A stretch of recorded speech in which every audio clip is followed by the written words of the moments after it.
तो गाइस ये deep freeze का काम करने के लिए आया था। इस फ्रीज में कंप्रेसर ख़राब है, कंप्रेसर लेके आया। अभी इसको कंप्रेसर चेंज करेंगे, आप लोग खाली देखते जाओ। बोल इस को सा हाँ इंगे रखो।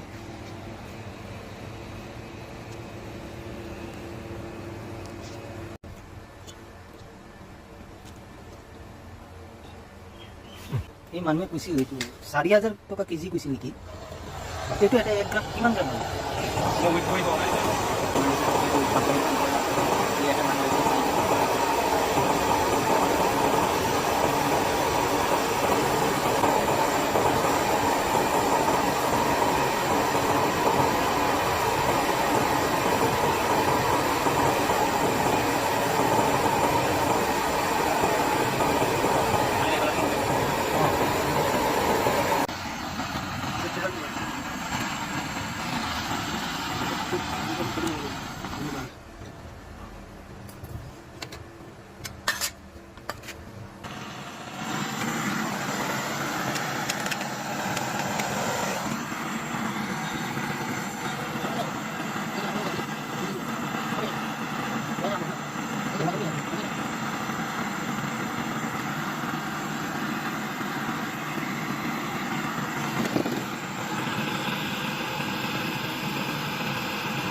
ये फिकुम पर लगा रहा हो। सबसे पहले इसका मीटर में इधर चार्जिंग घर में लगाएंगे।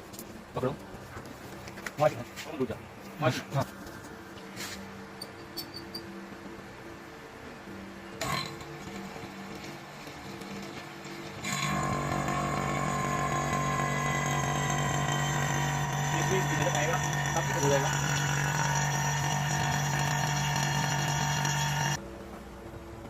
सबसे पहले फर्स्ट टाइम गैस स्टार्ट करने के लिए टैंकी को ऐसे उल्टा करना है।